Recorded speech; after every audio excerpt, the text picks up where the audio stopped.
All right. Last class में हमने पढ़ा था इंडिफरेंस कर्व जो है उसकी जो शेप है वो इस तरह की क्यों होती है, क्योंकि हमने एक टर्म पढ़ी थी मार्जिनल रेट ऑफ सब्स्टिट्यूशन। तो वो चूंकि फॉल करता रहता है, इसलिए आपको इंडिफरेंस कर्व जो है वो पहले बहुत स्टीप नजर आता है, सी से ए पे जैसे नजर आ रहा है डायग्राम में, और बाद में जो है वो रिलेटिवली फ्लैट हो जाता है। और वो हमने रीजन देखा है, क्योंकि जो मार्जिन रेट ऑफ सब्स्टिट्यूशन है वो कम होती जाती है, जिसकी वजह से इस तरह की शेप होती है आईसी की। अब और उसमें उसको मैंने फिर यहाँ पे एक्सप्लेन भी किया हुआ ये। और ये हम चूंकि ऑलरेडी डिस्कस कर चुके हैं, नजर आ रहा है कि जो येलो वाला हिस्सा है कि उसमें वो पहले कितने कितने शेक्स छोड़ने के लिए तैयार था एडिशनल पिज्जा लेने के लिए। तो वो आहिस्ता आहिस्ता उसकी जो डिजायर है शेक्स छोड़ने की, वो कम हो गई है। और अगर वो छोड़ेगा तो कम शेक्स छोड़ेगा, क्योंकि अब उसके पास कम यूनिट्स हैं शेक्स के। और इसलिए उसमें जो सेटिस्फेक्शन लेवल है, ये जो यूटिलिटी है वो ज्यादा है उसमें। तो वो ज्यादा पिज्जा डिमांड करेगा, इवन इफ कि वो शेक्स कम भी छोड़ रहा है तो। और यही मार्जिन रेट ऑफ सब्स्टिट्यूशन के फॉल करना इसी को कहते हैं। अच्छा, अब आगे हमारे पास अगला एक कॉन्सेप्ट आ गया इंडिफरेंस कर्व में। तो ये कहा जाता है कि इंडिफरेंस कर्व जो है वो अ, बहुत से होते हैं। और अगर एक से ज्यादा इंडिफरेंस कर्व जो है उसको डायग्राम में दिखाया जाए तो उसको आईसी मैप या इंडिफरेंस कर्व मैप बोला जाता है। तो ये कंज्यूमर जो है वो इन इंडिफरेंस कर्व मैप को स्टडी करके क्या करता है, वो कोशिश करता है कि वो हाईएस्ट पॉसिबल आईसी पे पहुंच जाए। उसकी वजह क्या है? क्योंकि हमारे पास जो है वो कुछ कैरेक्टरिस्टिक्स हैं आईसी की। वो हम अभी ये नीचे पहले देख लेते हैं, तो फिर हम चले पहले इसकी बात कर लेते हैं। मैंने यहाँ पे जैसे बताया हुआ है कि जितना कंज्यूमर हायर आईसी पे होगा, उतना ही कंज्यूमर का सेटिस्फेक्शन लेवल भी हाईएस्ट होगा। और इसीलिए इसको हम बोलते हैं ऑर्डिनल अप्रोच। कल बात हुई थी कि आप क्या करते हैं, ह्यूमन सेटिस्फेक्शन को रैंक करते हैं, ना कि इसको मेजर करें। वो आप कर नहीं सकते, तो रैंक तो कर सकते हैं। तो यहाँ पर यही अप्रोच है कि जो आईसी आपको नजर आ रहे हैं, हर कंज्यूमर के बहुत से आईसी होते हैं। तो कंज्यूमर का एक आईसी मैप होता है, और कंज्यूमर जो है वो यही कोशिश करता है कि वो किसी तरह हाईएस्ट पॉसिबल आईसी पर पहुंच जाए। अब हाईएस्ट पॉसिबल आईसी मैं क्यों बोल रहा हूँ? क्योंकि मैं हाईएस्ट आईसी क्यों नहीं बोल रहा, क्योंकि अब जैसे कंज्यूमर है वो आईसी वन पे है, आईसी नॉट पे है, फर्ज किया आईसी जीरो है नहीं, तो वो आईसी टू पे जाना चाह रहा है लेकिन जा नहीं सकता। लेकिन आईसी वन पे वो जा सकता है, तो ऑफ कोर्स वो आईसी वन पे जाएगा और वही उसका हाईएस्ट पॉसिबल आईसी होगा, आईसी टू नहीं होगा। और वहां पर उसकी जो सेटिस्फेक्शन है वो सबसे ज्यादा होगी। अच्छा, अब सवाल ये है कि सर आईसी टू पे क्यों नहीं जा सकेगा? इसलिए कि वो डिपेंड करता है कि कंज्यूमर की परचेजिंग पावर कितनी है। और परचेजिंग पावर को देखने के लिए हम जो है वो बजट लाइन का कॉन्सेप्ट आगे पढ़ेंगे। तो बजट लाइन बताती है कि कंज्यूमर के पास कितनी परचेजिंग पावर है, और वो कितने ज्यादा वो कितनी ज्यादा क्वांटिटी ले सकता है गुड वाई और गुड एक्स के। तो अगर कंज्यूमर की परचेजिंग पावर ही आईसी वन तक है तो वो उससे ऊपर नहीं जा सकता। और वही उसका कंज्यूमर इक्विलिब्रियम वहां पर होगा। लेकिन अभी हम कंज्यूमर इक्विलिब्रियम को देखते हैं, वो जब बजट लाइन पढ़ेंगे तो उसके साथ ही हम इसको देखेंगे कि कंज्यूमर इक्विलिब्रियम क्या होता है। तो ये आईसी वाल दिखा दिए हैं कि अगर आईसी हायर है तो सेटिस्फेक्शन भी हायर होगी, और अगर आईसी आप एक कंज्यूमर लोअर आईसी पे ऑपरेट कर रहे हैं तो सेटिस्फेक्शन भी लोअर ही होगी। अब पहले प्रॉपर्टीज देख लें जल्दी से आईसी की। प्रॉपर्टीज ये कि पहले लिखा हुआ है कि आईसी जो है वो डाउनवर्ड स्लोपिंग होता है, slope downward to the right. अच्छा, अब इसका मतलब हमने देख लिया हुआ पहले कि sloping downward to the right क्यों होता है, क्योंकि हमने देखा है कि जो मार्जिनल रेट ऑफ सब्स्टिट्यूशन है वो गिर रहा है। कंज्यूमर एक चीज को छोड़ता है दूसरी लेता है, लेकिन हर दफा जो चीज छोड़ रहा है उसकी कम क्वांटिटी छोड़ेगा, और डिजायर करेगा कि मुझे दूसरी जो प्रोडक्ट है जो मैं ले रहा हूँ उसके ज्यादा यूनिट्स मिले। ये हमने पहले भी देखा है। तो जो स्लोप डाउनवर्ड है वो तो यही बता रहा है कि एक क्वांटिटी अगर आप छोड़ेंगे तो ही आपको दूसरी मिलेगी, अदरवाइज नहीं मिल सकती। और उसकी एक वजह ये भी है कि कंज्यूमर की जो कैपेसिटी है कंज्यूम करने की, इनफैक्ट वो कंज्यूमर की बाइंग पावर पे डिपेंड करती है। तो अभी बाइंग पावर को हम समझेंगे, लेकिन वो डाउनवर्ड स्लोपिंग क्यों होता है टू द राइट वो हमने डिस्कस कर लिया। फिर indifference curves are always convex to origin. अच्छा, एक पहले है कि वो slope downward to the right होता है, और फिर ये कि कॉन्वेक्स टू द रीजन होता है।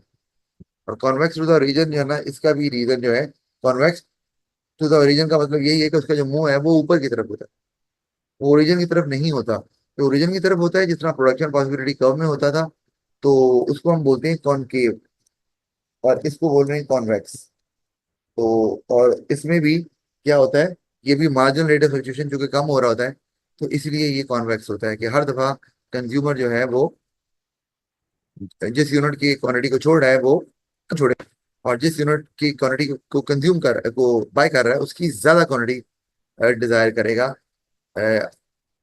इन order to forgo less units of the good जिसको वो छोड़ छोड़ रहा है, उसके कम से कम यूनिट हर दफा छोड़ना चाहेगा। बार वो हमने मार्जिनल रेट ऑफ के फॉल करने में देखा है इसको। और जो पहला था slope downward to the right, वो नेगेटिव नेगेटिवली स्लोप्ड है। तो अच्छा, अब दोनों में मार्जिनल रेट ऑफ सब्स्टिट्यूशन तो आ रहा है, ये मैं समझ आती हूँ। मतलब ये कि एक वर्ड छोड़ेगा तो दूसरा मिलेगा, इस वजह से आईसी नेगेटिवली स्लोप्ड है, ठीक है।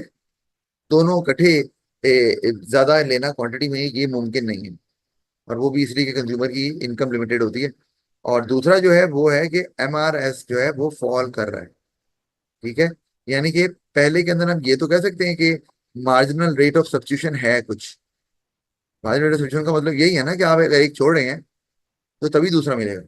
और नीचे जो है वो यहाँ पर ये बताया जा रहा है कि मार्जिन रेट ऑफ सब्स्टिट्यूशन जो है वो फॉल कर रहा है। तो इसलिए खाली आई इंडिफरेंस कर्व नेगेटिवली स्लोप नहीं होगा, बल्कि वो कॉन्वेक्स भी होगा, ठीक है। यानी कि वो स्टार्ट में जरा स्टीप नजर आएगा, और बाद में वो थोड़ा फ्लैट हो जाएगा, जो हमने पहले ही डिस्कस किया। अच्छा, और इंडिफरेंस कर्व जो है वो इंटरसेक्ट नहीं करते एक दूसरे को। अच्छा, इसको भी जरा समझ लें। मैं इसको ड्रॉ करता हूँ सिर्फ एक मिनट, यही कर देता हूँ ड्रॉ। कंज्यूमर जो है,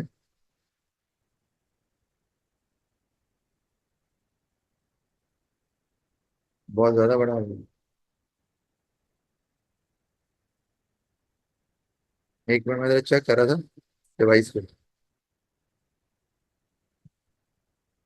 अच्छा, अब अ, वो इंटरसेक्ट अगर करें, लेट से ये हमने दो इंडिफरेंस कर्व बनाए हैं फॉर एग्जांपल। ये जो है वो हम कहते हैं कि आईसी नॉट है, और ये है आईसी 1। मैं 3 पॉइंट लेता हूँ, एक में पॉइंट ले रहा हूँ यहाँ पर, इसको मैं ए का नाम दे देता हूँ, और एक में पॉइंट ले रहा हूँ यहाँ पे जो इंटरसेक्शन पॉइंट है दोनों का, उसको बी का नाम दे देता हूँ। और एक पॉइंट में ले रहा हूँ आईसी 1 के ऊपर, सी। तो एक मैंने पॉइंट आईसी 0 पे लिया है, एक बी पे, और एक सॉरी एक कॉमन पॉइंट लिया है ये दोनों पे है, और एक मैंने आईसी 1 पे लिया। अब जरा देखें गौर से, तो ए और बी जो है ना वो बराबर है। क्यों? यानी कि दोनों पे जो सेटिस्फेक्शन लेवल है वो सेम होगा। वजह, क्योंकि दोनों जो है ना both fall on the same IC. और हमने पढ़ा था कि एक ही आईसी पर आप कॉम्बिनेशन बेशक चेंज कर लें, आप उस पर अलोंग द कर्व मूव करें, लेकिन आपका कॉम्बिनेशन तो चेंज होगा, लेकिन सेटिस्फेक्शन लेवल वही रहेगा। इसी तरह अगर मैं कहूँ कि बी इज इक्वल टू सी भी है, तो ये भी गलत नहीं होगा, क्योंकि बी और सी भी दोनों एक ही आईसी के ऊपर मौजूद हैं, जो कि आईसी 1 है। तो अब आप मुझे बताओ कि अगर ए जो है वो बी जो है वो ए के बराबर है, और बी सी के भी बराबर है, तो क्या हम ये नहीं कह सकते, सॉरी बी मैंने कह दिया, हाँ सही है। तो क्या हम ये नहीं कह सकते कि ए जो है वो सी के भी बराबर है? मतलब सिंपल मैथ्स का रूल ना। मतलब वही बात है ना कि अगर बी जो है वो 4 है, तो ए भी 4 होगा। तो अगर बी 4 है तो सी भी ऑफ कोर्स 4 ही है। तो इसका मतलब है कि ये दोनों भी इक्वल होंगे। मैंने न्यूमेरिक वैल्यू देके आपको समझाने की कोशिश की, लेकिन ऐसा है नहीं। उसकी वजह क्या है कि ए जो है वो लोअर आईसी पे, हायर आईसी पे हमें नजर आ रहा है यहाँ पर, या लोअर पे है ना यहाँ पे तो। और ये सी जो है यहाँ पर, अब आपने देखना ये जो पार्ट है ना जहाँ सी लिया हुआ है, यहाँ पे आईसी 1 एक लोअर आईसी है, ठीक है, हमें जो नजर आ रहे हैं यहाँ पे लोअर आईसी। तो अब यहाँ पर एक कर्व जो है वो एक आईसी हायर है, एक लोअर है। तो दोनों जो पॉइंट्स लिए हमें ए और सी, ये दो डिफरेंट आईसी में हैं, तो दोनों जो पॉइंट हैं उसमें लेवल ऑफ सेटिस्फेक्शन इक्वल कैसे हो सकता है? ये तो जो प्रॉपर्टी बताई है आईसी की, जिसकी वजह से उसको डिफरेंस कर्व कहा जाता है, ये तो उसी के ऑपोजिट जा रही है। इसलिए ये मुमकिन ही नहीं है। इसी वजह से इंटरसेक्शन जो है वो दोनों दो आईसी आपस में नहीं कर सकते। तो आई होप कि आपको समझ आ गई होगी, है ना? सर मेरा एक क्वेश्चन है कि अभी आपने कहा था ना कि जो कंज्यूमर है वो हाईएस्ट पॉसिबल आईसी पे पहुंचने की कोशिश करेगा। जी बिल्कुल। लेकिन सर जैसे आपने कल की क्लास में बताया था कि जो आईसी है वो सिर्फ प्रेफरेंस शो करता है और एबिलिटी टू पे नहीं शो करता, तो प्रेफरेंस तो कुछ भी हो सकती है ना, जो भी प्रेफर करना चाहे कंज्यूमर। बिल्कुल आपकी बात सही है। इसीलिए हमने ना अभी ऊपर जो आईसी मैप देखा है, ये वाला, ये प्रेफरेंस तो शो कर रहा है कि आप हायर आईसी पे जाएंगे तो ज्यादा सेटिस्फेक्शन मिलेगी, तो हम वहां जाना चाहिए। अब वो जा सकता है कि नहीं, ये तो उसकी परचेसिंग पावर पे डिपेंड करता है, तो वो हमें नहीं दी हुई यहाँ पर। ठीक है, तो बिल्कुल प्रेफरेंस ही है। और हर कंज्यूमर की प्रेफरेंस यही है कि वो हाईएस्ट आईसी पे जाए, तो प्रेफरेंस तो यही होगी कि वो आईसी 2 पे जाए। लेकिन वो एक्चुअली जा सकता है कि नहीं जा सकता, ये इसकी एबिलिटी टू बाय पे डिपेंड करता है, परचेसिंग पावर पे डिपेंड करता है। ठीक ठीक हो गया। जी सर। अच्छा जी, आगे चलते हैं हम।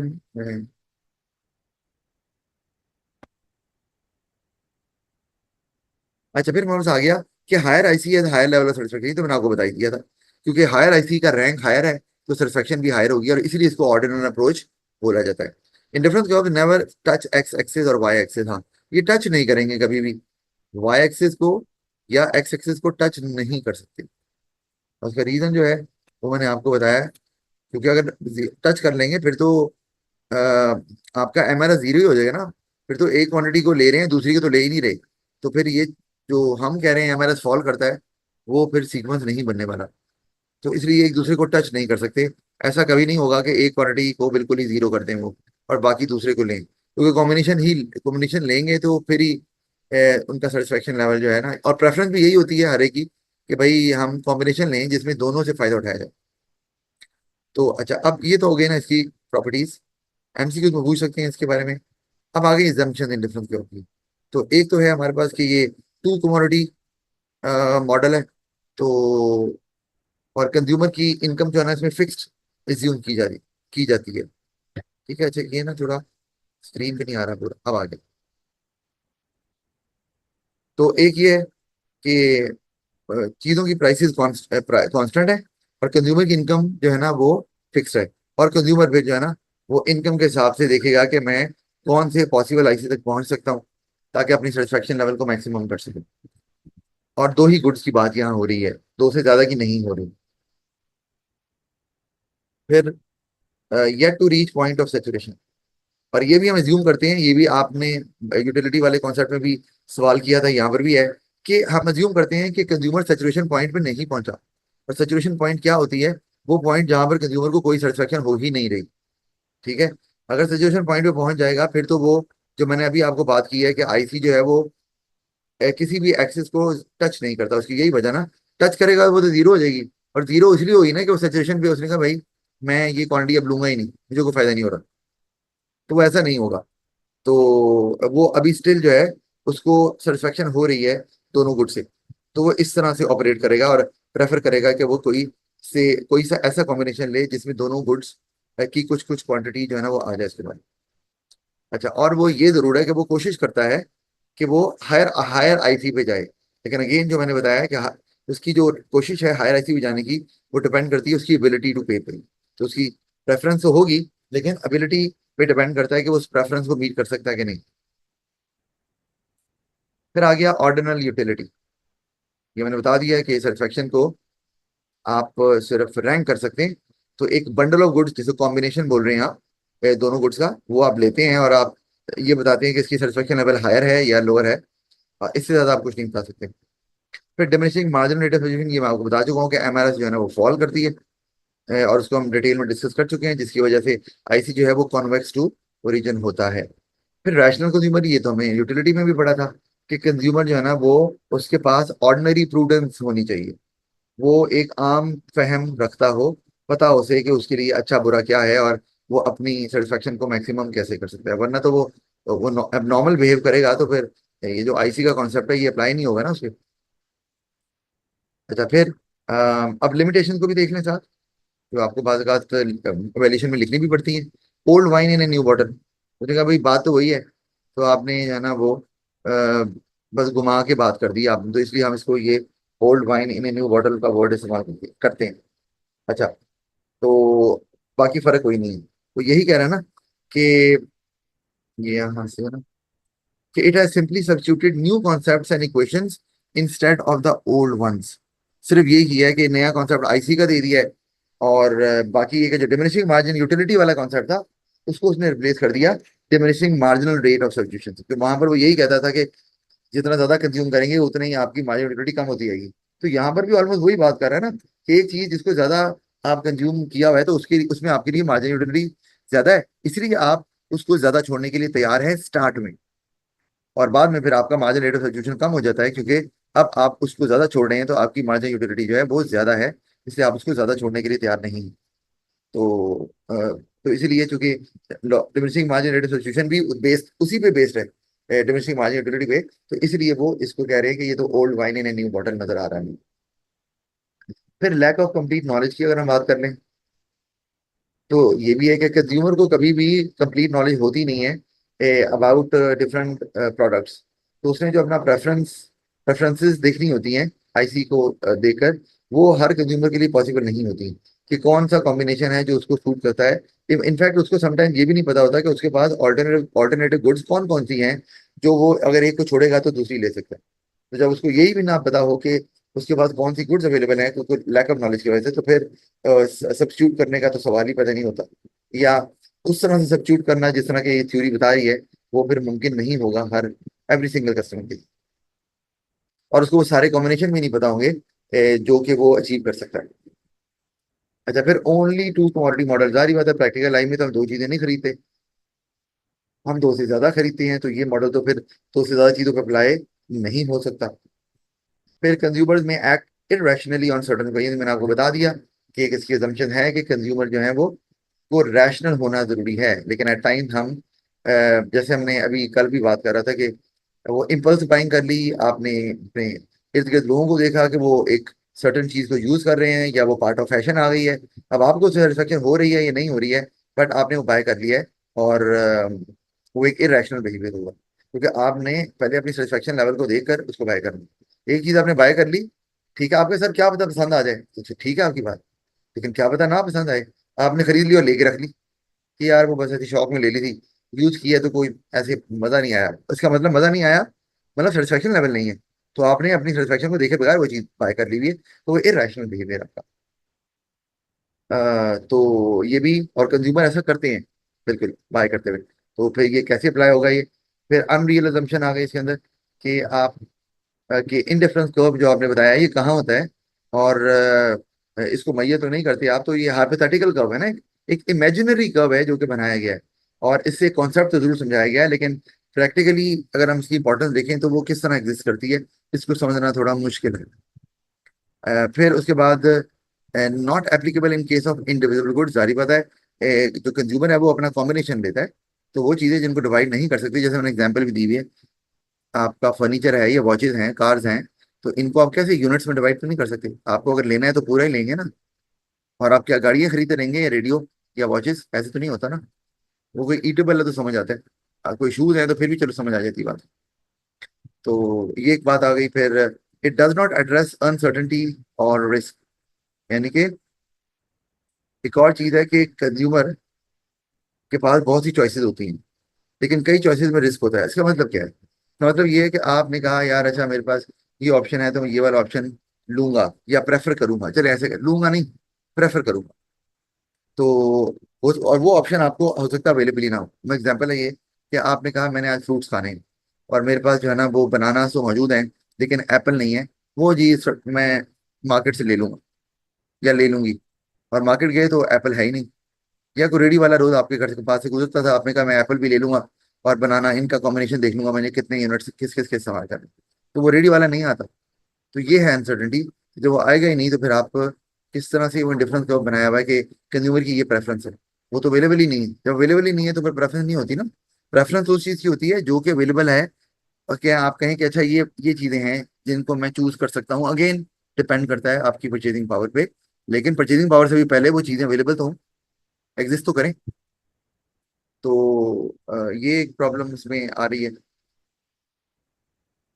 फिर जैसे कि यहाँ मैंने लिखा हुआ है कि if there are three situations A B and C and consumer prefers A to B and B C to A and out of which A is certain but the chances of occurring B और C are 50-50। मतलब वही जो मैंने आपको fruits की example दी, हो सकता है। तो in such a situation the consumer preferences for C over A can only be measured quantitatively. तो वो आप फिर कैसे मेजर करेंगे, क्योंकि आप जो उसने कहा है कि जी सी टू ए आपकी प्रेफरेंस है, भाई वो एग्जिस्ट नहीं कर रहा अभी। तो आप रैंक, हम तो यहाँ रैंक देते हैं, तो रैंक कैसे करेंगे जब वो एग्जिस्ट ही नहीं कर रहा, आपके ऑप्शन में अवेलेबल ही नहीं है। तो ये इशू आ गया इसमें। फिर हाँ, अब आगे हमारे पास आगे बजट लाइन। तो उससे पहले मैं पूछ लेता हूँ आपसे, आपका क्वेश्चन है कोई? No sir. अच्छा ओके, आगे चलते हैं बजट लाइन पे। तो अब बजट लाइन मैंने आपको बताया कि ये कंज्यूमर की परचेजिंग पावर को शो करती है।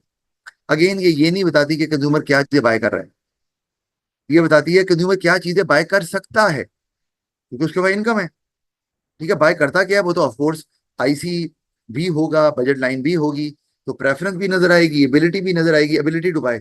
और फिर वो चीजें बाय कर सकता है। और वो डिपेंड करता है जब हम कोई एक पॉइंट को लोकेट करते हैं बजट लाइन के साथ आईसी को, बजट और आईसी के कॉम्बिनेशन के साथ, तो फिर हम बता सकते हैं कि कंज्यूमर कितनी चीजें ले रहा है। लेकिन बजट लाइन अलोन सिर्फ ये बताती है कि कंज्यूमर कितनी चीजें या कौन कौन से कॉम्बिनेशन बाय कर सकता है दो गुड्स की। और आईसी तो बता दिया मैंने आपको, प्रेफरेंस को ही शो करती है खाली। अच्छा, अब ये एग्जांपल आप देखें तो अगर वही एग्जांपल ली भी पुरानी वाली कि 10 रुपए इनकम है और एक्स दो का है और वाई एक का है, और आपको पता है ना इनकम चेंज होती है और ना ही प्राइसेस चेंज होंगी, इसकी एजम्पशन भी है ये आईसी की। तो हम मैंने ये डिफरेंट कॉम्बिनेशन लिए मैं। ठीक है, 5 एक्स के जीरो आएगा, और या फिर एक्स का जीरो और प्रोडक्ट वाई का 10। अब आप कहें सर ये जीरो कैसे हो रहा है, ये आपका सवाल हो सकता है। सर जीरो तो आपने कहा नहीं होता, वो आईसी में नहीं होता। हम यहाँ पर बजट लाइन पढ़ रहे हैं और बजट लाइन का मतलब है कि आप कितने कॉम्बिनेशन बाय कर सकते हैं, कौन कौन से कॉम्बिनेशन बाय कर सकते हैं। आप नहीं करेंगे ऑफ कोर्स, आई फाइव और जीरो को आप प्रोडक्ट एक्स फाइव और प्रोडक्ट वाई जीरो बाय नहीं करेंगे, लेकिन वो ऑप्शन अवेलेबल है बजट लाइन में। इसलिए बजट लाइन जो है वो दोनों एक्सेस को टच करती है, वो हमें नजर भी आ रहा है यहाँ पर। तो आप मैंने एक बजट लाइन बनाई भी है और मैंने वाई के भी यूनिट्स रखे हुए हैं, प्रोडक्ट वाई के वाई एक्सेस पे और प्रोडक्ट एक्स के एक्स एक्सेस पे। तो हमें नजर आ रहा है सी पॉइंट क्या शो कर रहा है। अच्छा, हम इसमें अगर देख लें एक चीज कि एक ये कॉम्बिनेशन है ना, मैंने यहाँ लिया नहीं हुआ कि वो एक्स के 10 ले रहा है, तो भाई फिर वाई के 10 ले रहा है तो एक्स के तो जीरो ले रहा है, वो जारी बात है। अब वो अगर सी पे आ जाएगा तो ऑफकोर्स उसने वाई के 8 कर लिए और एक्स के 1 कर लिए, यानी कि वो ले सकता है। इस तरह डी है, ई है, एफ है, और यहाँ पर भी एक कॉम्बिनेशन आ सकती है। बजट लाइन सिर्फ परचेजिंग पावर को शो करती है। और ये जो ए है, ये जारी बात है कंज्यूमर ले तो सकता है, लेकिन याद रखना है अगर कंज्यूमर सारी इनकम स्पेंड नहीं कर रहा तो कंज्यूमर का सेटिस्फेक्शन लेवल कभी भी मैक्सिमम नहीं होगा। इसका मतलब है हम कहेंगे ये अटेनेबल है, लेकिन हम कहेंगे जो इनकम है वो अंडर स्पेंड है। यहाँ पर इनकम अंडर स्पेंड यानी कि जितनी थी आप उतनी खर्च ही नहीं कर रहे ना। और जो बी है ये तो ऑफकोर्स अनअटेनेबल है, क्योंकि ये कंज्यूमर की परचेजिंग पावर के बयॉन्ड है, बयॉन्ड द परचेजिंग पावर।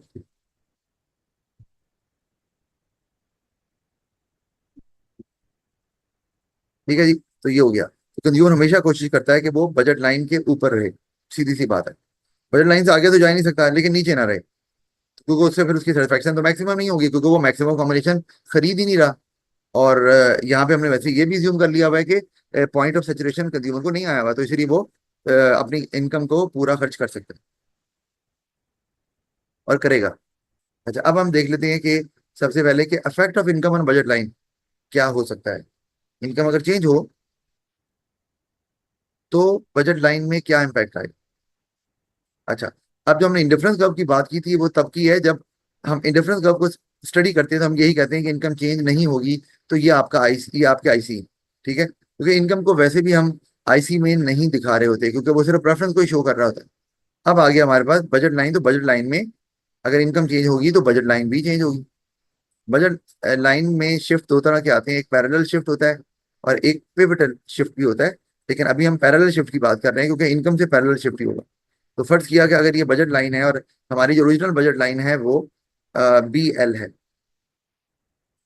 तो कंज्यूमर मैक्सिमम जो है वो गुड एक्स के 200 यूनिट बाय कर सकता है और वाई के मैक्सिमम 100 यूनिट्स बाय कर सकता है। तो अगर इनकम बढ़ जाएगी तो ऑफकोर्स बजट लाइन शिफ्ट हो जाएगी राइट साइड पे और नया बजट लाइन, नई बजट लाइन आ जाएगी BL1, और अब कंज्यूमर एक्स की 220 क्वांटिटी खरीद सकता है और वाई की 150, यानी कि दोनों की ज्यादा क्वांटिटी ले सकता है ना, ऑफकोर्स इनकम जो बढ़ गई। और इसी तरह अगर इनकम कम हो जाएगी तो फिर आपकी बजट लाइन शिफ्ट होके नीचे आ जाएगी, लेफ्ट पे शिफ्ट कर जाएगी, और अब कंज्यूमर दोनों की कम क्वांटिटी एक्स की 180 और वाई की 50 खरीद सकता है। अच्छा, ये तो हो गया, यानी कि याद रखना है कि इन ये एक बात जो याद रखने की है वो है इनकम के चेंज होने से बजट लाइन में पैरेलल शिफ्ट आता है, जिसका मतलब ये होता है कि उसका इम्पैक्ट दोनों चीजों की जो क्वांटिटी है उसको बाय करने पर पड़ता है। अच्छा, अम, अब आ गया फिर हमारे पास आगे effect of change in the price of good on budget line. Change in price, अब प्राइस अगर चेंज हो जाए तो याद रखना है जब भी किसी एक प्रोडक्ट की प्राइस चेंज हो, और हम यही एज्यूम करते हैं कि एक प्रोडक्ट की प्राइस चेंज हो रही है दूसरी की नहीं हो रही, तो उससे पैरेलल शिफ्ट नहीं आता है, उससे पिवटल शिफ्ट आता है कि एक एंड से वो जुड़ा होता है, एक एंड से पिवट है और दूसरे एंड से वो जो है ना वो रोटेट कर रहा है। तो इसमें बिल्कुल ऐसे ही है कि पहले बजट लाइन आपकी BL थी और आप 100 यूनिट्स एक्स के बाय कर रहे थे, 100 यूनिट्स वाई के, सॉरी, कर सकते थे, और वाई के भी 100 यूनिट बाय कर सकते थे, तो एज अ कंज्यूमर। तो अब क्या हुआ कि यहाँ पर क्या हुआ होगा, यहाँ आप एक्स की ज्यादा क्वांटिटी क्यों बाय कर सकते हैं, क्योंकि इसका मतलब है कि एक्स की जो प्राइस है वो कम हो गई है, इसलिए एक्स की ज्यादा क्वांटिटी आप बाय करने के काबिल हैं, जबकि वाई की प्राइस में कोई चेंज नहीं आया, तो वो आपकी जो कैपेसिटी है बाय करने की वो वहीं की वहीं, जबकि BL1 की बढ़ गई है। और अगर आपका बजट लाइन लेफ्ट साइड पे पिवट शिफ्ट करता है तो एक्स की क्वांटिटी अब 50 आप बाय कर सकते हैं, 100 नहीं कर सकते, तो इसका मतलब लाजमी है कि प्राइस ऑफ एक्स जो है वो राइज कर गई है और अब आप एक्स को कम खरीद सकते हैं और वाई की उतनी ही क्वांटिटी आप खरीद सकते हैं पहले जितनी।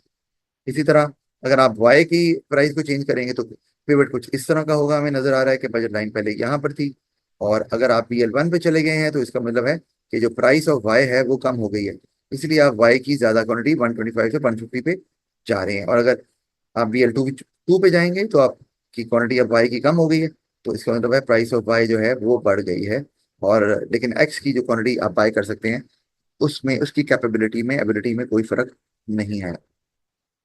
अच्छा, अब हम देखते हैं और मजीद कॉम्प्लेक्स करते हैं इसको। Affect of a fall in the price of a good Y and rise in the price of a good X on a budget line. Generally वो नहीं पूछेंगे, लेकिन हमें ये कॉम्बिनेशन भी देखना है क्योंकि MCQ में ये पूछ लेते हैं कि अगर, क्योंकि अभी हम तो बजट लाइन पढ़ रहे हैं ना, डिफरेंस का अब तो पढ़ नहीं रहे, हमने बजट लाइन का कॉन्सेप्ट लाया है और अभी हम दोनों की इंटरेक्शन से देखेंगे कि भाई हमने कंज्यूमर इक्विलिब्रियम कैसे अचीव करना है, क्योंकि टॉपिक तो कंज्यूमर इक्विलिब्रियम का है। अभी हम सिर्फ बजट लाइन को देखें तो बजट लाइन में अगर एक्स की प्राइस फॉल कर रही है और गुड एक्स की प्राइस राइज कर रही है तो बजट लाइन कुछ इस तरह की नजर आ रही है। ये इंटरसेक्टिंग बजट लाइन इसको बोलते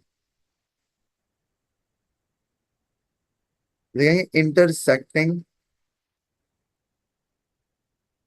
शिफ्ट, ठीक है जी। और इसमें ऑफ कोर्स क्या हो रहा है कि आप पहले लेट से कि BL1 ये था,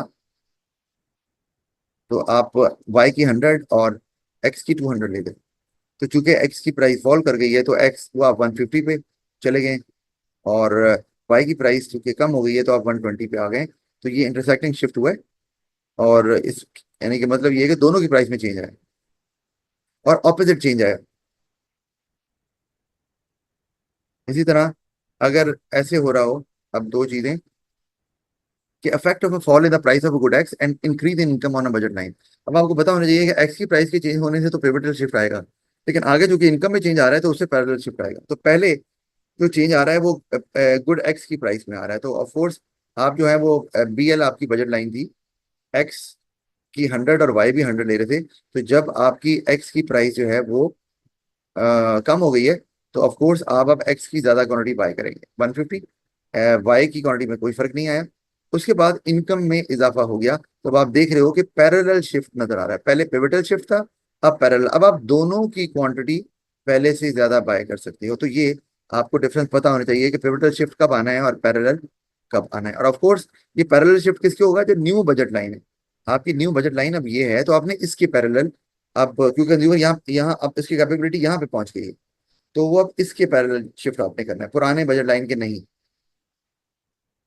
फिर इसके बाद अगर हम यहाँ आ जाएं तो affect of a fall in the price of good x and decrease in income, नजर आ रहा है एक्स की प्राइस गिर रही है और इनकम कम हो रही है। तो आपने पहले एक्स की प्राइस अगर कम हुई है तो आपने एक्स की BL से BL1 पे चले गए, ठीक है। अब आप 100 से 120 पे जा रहे हैं, ठीक है। और वाई की उतनी क्वांटिटी है, लेकिन अब चूंकि पैरेलल शिफ्ट करना है, इनकम कम हो रही है, तो इसके पैरेलल आपने शिफ्ट करना है। ये जो बजट लाइन है, ये और ये दोनों पैरेलल होंगे, क्योंकि BL तो पुरानी बजट लाइन होगी, वो तो अब रही नहीं।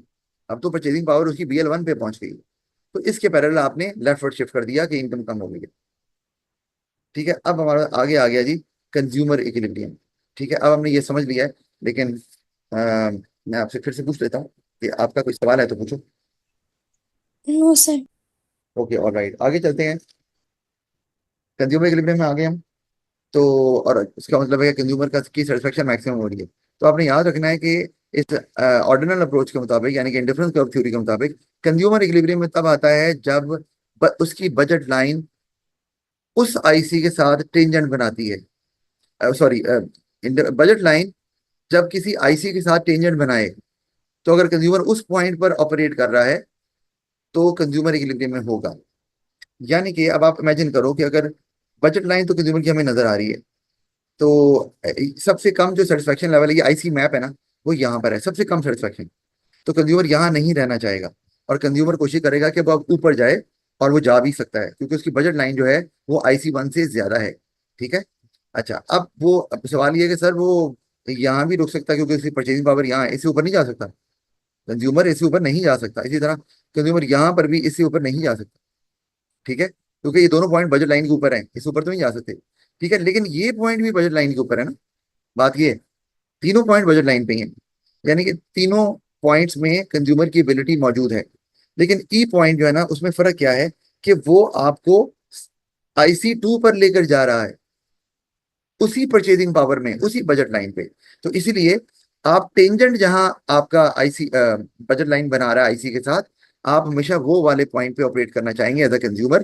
क्योंकि अगर आप पॉइंट लेट से के F पे ऑपरेट कर रहे हैं या पॉइंट G पे ऑपरेट कर रहे हैं, तो ये आपको लोअर सेटिस्फेक्शन देगा क्योंकि ये लोअर आईसी पे है, और ई जो है वो हायर आईसी पे। अब आप इमेजिन करो कि आप इस पॉइंट पे तो ऑपरेट कर ही नहीं सकते, आप इस पॉइंट पे भी ऑपरेट नहीं कर सकते, आईसी से ऊपर है, लेकिन आप ई पर ऑपरेट कर सकते हो, ठीक है। तो अब हमने पढ़ा हुआ है जैसे कि अगर मैं इसको E1 कह दूं और इसको E2 कह दूं, तो E1 E2 जो है वो तो आप अटेनेबल नहीं है, लेकिन ई अटेनेबल है। और आप यहाँ पर आकर E1 और E2 जितनी सेटिस्फेक्शन अचीव कर सकते हो, क्योंकि आईसी की प्रॉपर्टी है कि आप एक ही आईसी पे जहां मर्जी अलोंग द कर्व मूव करेंगे, आपके सेटिस्फेक्शन लेवल में कोई चेंज नहीं आएगा, और इससे मजीद ऊपर आप जा ही नहीं सकते।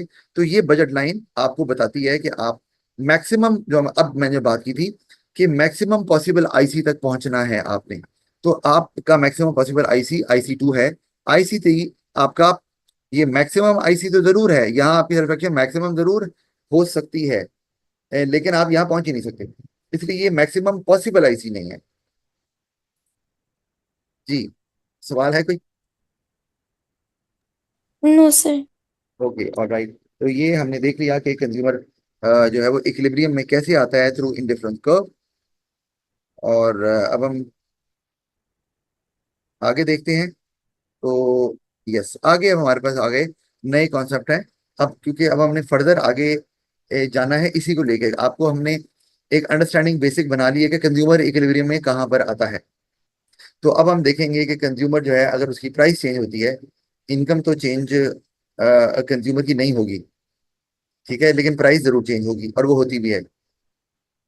तो अब हमने, और दूसरा ये कि आपको पता है कि जब आप डिमांड कर्व, क्योंकि इससे भी हमने डिमांड कर्व ड्राइव करना है इस अप्रोच से, जिस तरह हमने यूटिलिटी अप्रोच में किया है। तो आपको पता है डिमांड कर्व में हम एक अजम्पशन लाते हैं कि इनकम चेंज नहीं होगी, क्योंकि जितने नॉन प्राइस फैक्टर्स हैं उनके लिए हम कहते हैं other things remaining the same या सेटरस पेरिबस। तो इनकम तो चेंज नहीं होगी, लेकिन डिमांड कर्व अगर आपने ड्राइव करना है तो फिर प्राइस तो चेंज होगी, क्योंकि दो ही तो चीजें हैं जो डिमांड कर्व पे चेंज हो सकती हैं, एक डिमांड है और एक प्राइस है। तो वो तो चेंज होंगी। तो ये हमारा अब आगे प्राइस इफेक्ट का कॉन्सेप्ट आता है, लेकिन हम आज इसको कवर नहीं कर पाएंगे, क्योंकि आधा, बहुत थोड़ा सा ही कवर हो पाएगा। तो आज के लिए इतना ही। तो फिर नेक्स्ट क्लास में इसको कवर करते हैं।